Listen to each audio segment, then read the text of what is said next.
Bonjour à tous, bienvenue sur Sensation. Aujourd'hui, je reçois Marina Bellet. Bonjour. Bonjour. Vous avez couru 104 km lors du trail de Bagnoles-de-l'Orne, une très très belle performance que vous avez réalisée le samedi 26 septembre dernier, le tout en 13h37. Alors, comment est-ce que vous avez décidé de vous lancer ce défi ? Je pense que je suis une éternelle, comme je dis toujours, routinophobe, ennuyophobe et défifile. Et en fait, ça faisait partie d'un défi que je me suis lancé à moi-même et je voyais d'autres personnes y arriver. Et je me suis dit, pourquoi pas essayer ? Donc j'ai essayé de me donner tous les moyens pour pouvoir y arriver. Alors justement, sur vos moyens, vous êtes entraîné pendant de longs mois, j'imagine. Comment ça s'est passé ? Vous étiez habitué à la course à pied au départ ? Alors ça fait 13 ans que je cours. J'ai d'abord commencé à courir sur route. Ensuite, je me suis mise au trail suite à un défi où on m'avait demandé savoir si j'étais capable de monter le Mont Ventoux lors d'un semi-marathon et je l'ai fait. Et c'est là que j'ai découvert le plaisir de monter et de descendre. Quoique au Mont Ventoux, on ne faisait que monter. Et en fait, voilà, j'ai ensuite fait différents trails que j'ai remportés sur des moyennes distances, on va dire, comparé à ce 104 km. Et là, je me suis dit, pourquoi pas, j'ai envie d'essayer. Après, on peut tout à fait ne pas y arriver, mais j'ai eu envie d'essayer et j'ai très contente d'y être arrivée. Et donc vous avez réalisé 104 km, donc couru 104 km en 13h37, vous êtes fier de ce chrono ? Oui, en fait, je réalise même pas que j'ai couru cette distance-là. C'est assez paradoxal. Tout le monde me dit que c'est génial la performance que j'ai faite. Je sais que je l'ai courue. Mais je n'arrive pas à me dire, c'est vrai que c'est énorme quand on regarde en voiture la distance de 104 km. Donc oui, contente de ce que j'ai fait.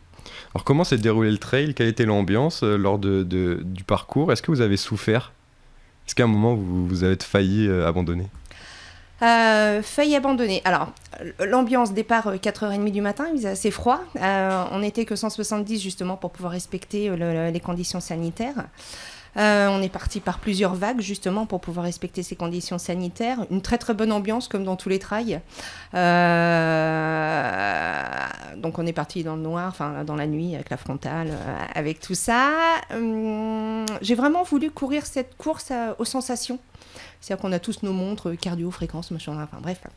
J'ai regardé ma montre la première fois uniquement à 42 km parce que je voulais pas la regarder avant. Je voulais vraiment courir à mes propres sensations sur cette distance-là.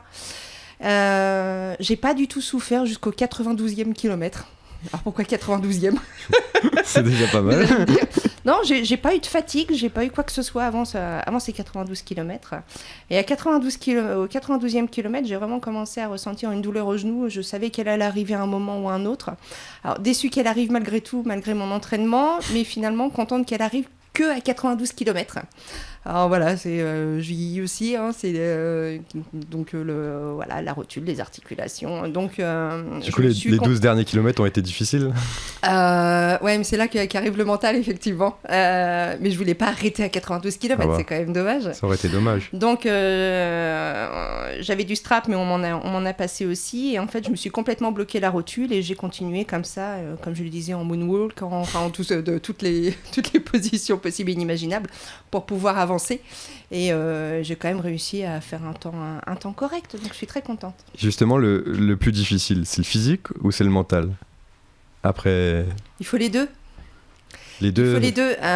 Quand le physique commence à lâcher, parce qu'il y a quand même un moment où le physique commence à lâcher, la fatigue, la faim, les nausées, ça peut arriver à un moment ou à un autre, même si là je n'en ai pas eu. Là c'est le mental qui prime. Le mental de se dire que c'est qu'un moment passager, il suffit peut-être de s'alimenter différemment, il suffit, voilà, pour que ça reparte après. Donc oui, le mental, parce qu'on se dit qu'on s'est fixé un objectif, donc on va essayer d'y arriver jusqu'au bout. Est-ce que vous auriez envie de recommencer ? Oui. Vous avez prévu de recommencer ? Ouais, et en tant que défifile qui s'assume, peut-être un peu plus long. Un petit peu plus long. Vous savez pour l'instant pas de... disons qu'en fait, tous les trails s'annulent les uns après les autres, justement, du fait du contexte sanitaire. Donc, voilà, pour l'instant, je garde vous continuez de vous entraîner un rythme de croisière pour pouvoir passer à la deuxième vitesse quand il y aura besoin. Mais là, ça fait qu'un mois, on ne peut pas non plus enchaîner les trails, les ultra-trails les uns après les autres. Alors votre métier, c'est adjointe de direction à la résidence de la Charentonne, un foyer d'hébergement pour adultes handicapés à Bernay. Oui. C'est aussi pour eux que vous avez réalisé ce défi ? En fait, ce que je voulais, c'était je voulais qu'ils soient fiers aussi, en plus de la famille et tout ça. Je voulais qu'ils soient fiers, mais c'était aussi leur montrer que quand on a un objectif, quand on se met soi-même un propre défi, en se donnant les moyens, on peut y arriver.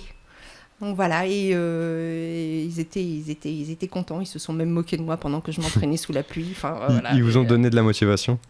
Ouais, c'était assez drôle de les voir se moquer de moi. J'adore quand ils se moquent de moi, en fait, parce que je leur rends bien. Ils font quoi pour vous moquer de vous? Ils rigolent. La dernière fois où ils m'ont vu rentrer d'une séance d'entraînement où il pleuvait vraiment beaucoup, ils se sont moqués de moi. Ouais, il n'y a pas besoin de prendre de douche. Voilà, c'est gentil, j'adore. Alors sur votre parcours maintenant, pourquoi est-ce que vous avez choisi de vous tourner vers le handicap, l'utilité, le lien social? C'est ça qui vous a motivé?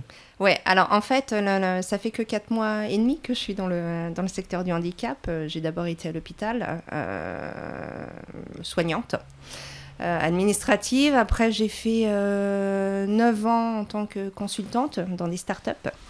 Et pourquoi le secteur du handicap? C'est parce qu'en fait, comme beaucoup de personnes, en période de confinement, j'ai eu besoin de retrouver des vraies valeurs. Des vraies valeurs et des valeurs humaines, parce que je pense que je suis foncièrement touchée et attirée par tout ce qui concerne l'humain. Et je me suis dit, pourquoi pas le secteur du handicap? Parce qu'en fait, quand on fait son bilan d'introspection, quand j'ai fait mon propre bilan d'introspection, je me suis rendu compte que je suis attirée par les gens différents depuis très longtemps. Je suis plus attirée par le handisport, par le sport adapté, que par les personnes qui ont tout leur panel, leur coach, tout le monde avec eux. Je trouve qu'ils ont vraiment beaucoup plus de mérite que les autres. Voilà, c'est ma vision. Et parce que dans mon entourage personnel, je côtoie beaucoup de personnes qui sont déficients. Moteurs, mentaux, voilà. Donc voilà, ça m'est apparu comme ça et je me suis dit, faut que j'y aille, faut que je tente. Alors, au sein du foyer de la résidence donc d'hébergement d'adultes handicapés de Bernay, il y a sûrement des moments, des fois, parfois un petit peu compliqués à gérer. Comment est-ce qu'on réagit dans ces moments? Est-ce que lors des crises parfois qui peuvent se produire, comment est-ce qu'on réagit pour travailler dans ce milieu? Il faut communiquer, énormément communiquer. Que ce soit avec les mandataires, avec les familles, avec les éducateurs. Ne pas prendre une décision à la va-vite, mais vraiment faire en sorte que ce soit des décisions collégiales. Mais quand je dis décision, c'est qu'il faut vraiment intégrer les résidents dans ces décisions en leur proposant des choix. Parce que ce sont des adultes, ils ont le droit de choisir et il faut leur autoriser à prendre ce droit. Donc voilà, ça se gère finalement assez bien, même s'il y a parfois des petits coups durs. Ça se gère finalement assez bien parce qu'on y met tous de la bonne volonté et voilà, il suffit souvent d'expliquer aux résidents les tenants, les aboutissants et leur donner la possibilité de choisir et voilà. Alors il y a des moments de bas, mais il y a aussi des moments de haut. Quel est votre meilleur souvenir depuis que vous êtes arrivé au foyer de la Charentonne? Mon meilleur moment de souvenir, alors j'en ai plein. Après, j'en ai peut-être un là qui me viendrait à l'esprit. Un résident qui devait partir en vacances sous curatelle, donc on ne pouvait pas forcément lui imposer quoi que ce soit. Il avait le choix de partir où il voulait. Mais on savait qu'il se mettait en situation difficile parce qu'en fait, il était en lien avec différentes personnes sur des réseaux sociaux qui ne sont pas forcément tous catholiques. Ou beaucoup sous-doigt de l'argent à ces personnalités un peu plus fragiles. On savait qu'on le mettait en difficulté, mais avant qu'il parte en vacances, parce qu'il devait rejoindre une certaine personne qu'il n'avait jamais vue, je lui ai dit que je voulais être fière de lui. Et finalement, ces vacances se sont très bien passées. On avait prévu ensemble un plan B. Donc finalement, il n'a pas vu cette personne-là.